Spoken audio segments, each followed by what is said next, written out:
എല്ലാവർക്കും നമ്മുടെ പുതിയൊരു വീഡിയോയിലേക്ക് സ്വാഗതം. ഞാൻ ക്രാഫ്റ്റ് വർക്ക് ചെയ്യാൻ പോകുന്നത് അതിൽ ടിഷ്യൂ പേപ്പർ വെച്ചിട്ടാണ് നമ്മൾ ക്രാഫ്റ്റ് വർക്ക് ചെയ്യാൻ പോകുന്നത്. ടിഷ്യൂ പേപ്പർ വെച്ചിട്ട് എങ്ങനെ നമുക്ക് മുല്ലമുട്ട് മാല ഉണ്ടാക്കാമെന്ന് കാണിച്ചിരുന്നു.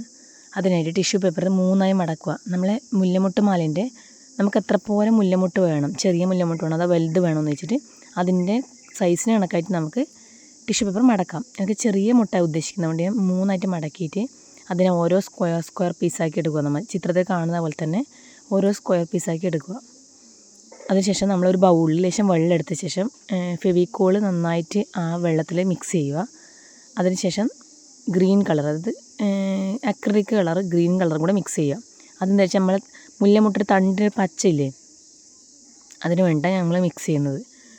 നന്നായിട്ടത് ആ വെള്ളത്തിൽ ഫെവിക്കോളും അക്രിലിക് കളറും കൂടെ നന്നായിട്ട് മിക്സ് ചെയ്ത് ബ്ലെൻഡ് ചെയ്ത് വെക്കുക. നല്ല വൃത്തി മിക്സ് ചെയ്ത് വെക്കണം. അതിനുശേഷം നമ്മൾ പീസാക്കി വെച്ച ഓരോ ടിഷ്യൂ പേപ്പറിൻ്റെ ഉള്ളിലും ഓരോ തെർമോക്കോൾ ബോൾ വെച്ച ശേഷം ചുരുട്ടുക. നമ്മൾ മുട്ടിന് ഷേപ്പിൽ ഓരോ തെർമോക്കോൾ വെച്ച ശേഷം ചുരുട്ടിയെടുക്കുക. ആദ്യം തെർമോക്കോൾ ബോൾ വെക്കുക, ടിഷ്യൂ പേപ്പർ ചുരുട്ടുക. അതിനുശേഷം ഈ ഗ്രീൻ കളർ അതിലേക്കൊന്ന് ജസ്റ്റ് ഒന്ന് കൈ കൊണ്ടൊന്ന് ട്വിസ്റ്റ് ചെയ്താൽ മതി. നല്ല മുല്ലമുട്ടായി. ഞാനിപ്പോൾ ചിത്രത്തിൽ കാണുന്ന പോലെ തന്നെ ഓരോ മുല്ലമുട്ടും നമ്മൾ ചെയ്ത് വെക്കുക. ഓരോ ടിഷ്യൂ പേപ്പറിൽ ഓരോ തെർമോക്കോൾ ബോൾ വെക്കുക. ഓരോ മുല്ലമുട്ട് നമ്മൾ തിരിച്ചെടുക്കുക. നല്ല ഭംഗിയുള്ള മുല്ലമുട്ട് റെഡിയാണ് കേട്ടോ. നമുക്ക് എത്രത്തോളം ആവശ്യമുണ്ട് അതിനൊക്കെയായിട്ട് മുല്ലമുട്ട് നമുക്ക് ഉണ്ടാക്കി വെക്കാം കേട്ടോ. ഞാൻ കുറേ ഉണ്ടാക്കി വെച്ചുകൊണ്ടാ. ഒറിജിനൽ മുല്ലമുട്ട് പോലെ തന്നെ നമുക്ക് ഉണ്ടാവും. നമ്മൾ കടയിൽ നിന്നെല്ലാം മുല്ലമുട്ട് മാലെല്ലാം വാങ്ങുമ്പോൾ ഭയങ്കര കോസ്റ്റ്ലി ആയിരിക്കും, പൈസ ഭയങ്കരമായിരിക്കും. ഇത് വെറും സിമ്പിളാണ്.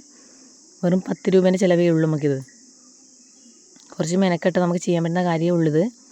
ഞാൻ ഇത് വെച്ചാൽ സിമ്പിളാവാൻ വേണ്ടിയിട്ട് ഓരോ മുല്ലമുട്ടും ട്വിസ്റ്റ് ചെയ്ത ശേഷം ലാസ്റ്റാണ് കളർ കൊടുത്തത്.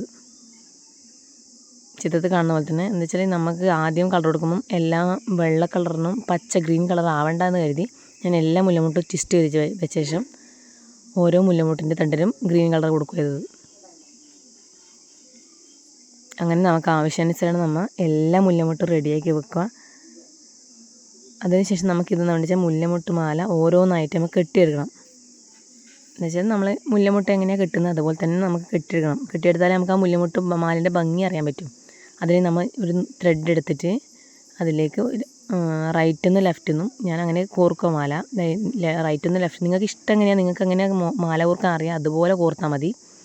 ഞാൻ പഴയ രീതിയിലാണ് മുല്ലമുട്ട് മാല കോർക്കുക. പക്ഷേ ആദ്യം തന്നെ പാളിപ്പോയി. എന്ന് വെച്ചാൽ മുല്ലമുട്ട് മാല കോർക്കാൻ പറ്റുന്നുണ്ടായില്ല, കുറേ അതിൽ ചെയ്യാത്തത്. അതുകൊണ്ട് പക്ഷെ ഞാൻ അത് പിടിച്ചു. ഓരോ മുല്ലമുട്ടും ഞാൻ റൈറ്റ് ലെഫ്റ്റ് എന്നുള്ള രീതിയിൽ ഇട്ട് ട്വിസ്റ്റ് ചെയ്തിട്ട് ടൈറ്റ് ആക്കുക ചെയ്തത്. ചിത്രത്തിൽ കാണുന്ന പോലെ തന്നെ ഒന്ന് റൈറ്റിൽ നിന്നും ഒന്ന് ലെഫ്റ്റിൽ നിന്നും ഇടുക. ഇത് നമ്മൾ ആ ഊരാക്കുടുക്ക് ഇട്ടിട്ട് അത് ടൈറ്റ് ആക്കുകയുണ്ട് കണ്ടോ. സിമ്പിളായിട്ട് നമുക്ക് മുല്ലമുട്ട് മാല കെട്ടാൻ കണ്ടോ. അതുപോലെ ഓരോ മുല്ലമുട്ട് മാലയും നമുക്ക് കെട്ടി എടുക്കുക. കണ്ടോ, നല്ല മുല്ലമുട്ട് മാലയാണ് കെട്ടിയെടുത്തത് കണ്ടോ.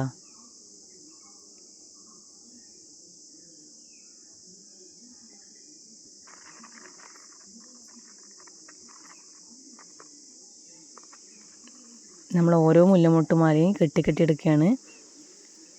കണ്ട എത്ര സിമ്പിളാണ് നോക്കി മുല്ലമുട്ട് മാല ഉണ്ടാക്കാൻ. വളരെ സിമ്പിളായിട്ടാണ് ഞാൻ മുല്ലമുട്ട് മാല ഉണ്ടാക്കിയത്. വെറും ടിഷ്യൂ പേപ്പറും ഒരു അക്രിലിക് കളറും ഉണ്ടെങ്കിൽ നമുക്ക് മുല്ലമുട്ട് മാല ഉണ്ടാക്കാം. വളരെ സിമ്പിളാണ്. നമ്മളിപ്പം വേഗം വലിയ കോസ്റ്റ്ലി ഒന്നല്ല, വളരെ സിമ്പിളായിട്ട് മുല്ലമുട്ട് മാല ഉണ്ടാക്കാം.